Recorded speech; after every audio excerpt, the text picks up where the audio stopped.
દાહોદ અને પંચમહાલ જિલ્લાની સરહદે વહેતી પાનમ નદીમાં સંયુક્ત મોકડ્રીલ યોજાઈ.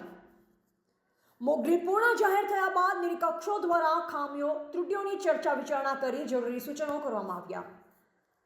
દાહોદ જિલ્લાના દેવગઢ બારિયા તાલુકાના રામા ગામ અને પંચમહાલના દહીકોટ ગામમાંથી પસાર થતી પાનમ નદીમાં ઇન્ડિયન ઓઇલ કોર્પોરેશન અને ગુજરાત ગેસ લિમિટેડના સંયુક્ત ઉપક્રમે મોકડ્રીલ યોજવામાં આવી હતી.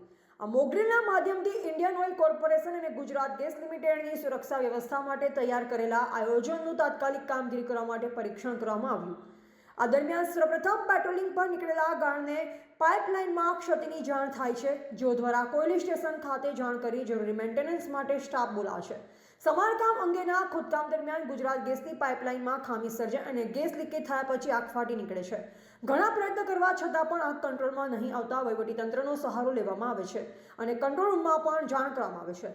કંટ્રોલ રૂમમાં જાણ થતાની સાથે જ કંટ્રોલ રૂમ દ્વારા ફાયર વિભાગને જાણ કરવામાં આવે છે. આથી તમામ સંબંધિત ટીમો ઘટના સ્થળે આવી પહોંચી હતી. વધુમાં એનડીઆરએફની ટીમ પણ આવી પહોંચી અને આગ ઉપર કાબુ મેળવી ગેસ લીકેજ અને ઓઇલ લીકેજ અટકાવવા જરૂરી સમારકામ પૂર્ણ કર્યું હતું. આમ તમામ વિભાગો દ્વારા અસરકારક કામગીરી કરવામાં આવી હતી. આ સમગ્ર મોકડ્રીલ દરમિયાન પંચમહાલ જિલ્લા કલેક્ટર શ્રી આશિષ કુમાર, પ્રાંત અધિકારી શ્રી દેવગઢ બારિયા અને પંચમહાલ મામલતદાર શ્રી, તાલુકા વિકાસ અધિકારી શ્રી અને તાલુકા હેલ્થ અધિકારી શ્રી સહિત અન્ય વિભાગના અધિકારીશ્રીઓ હાજર રહ્યા હતા. મોકડ્રીલ પૂર્ણ જાહેર થયા બાદ નિરીક્ષકો દ્વારા ખામીઓ ત્રુટીઓની ચર્ચા વિચારણા કરી જરૂરી સૂચનો આપવા સહિત માર્ગદર્શન આપવામાં આવ્યું. ત્યારબાદ પંચમહાલ જિલ્લા કલેક્ટરશ્રીએ પણ જરૂરી સલાહ સૂચનો કર્યા બાદ મોકડ્રીલને પૂર્ણ જાહેર કરવામાં આવી હતી. રિપોર્ટર દિલીપ પટેલ, દેવગઢ બારિયા.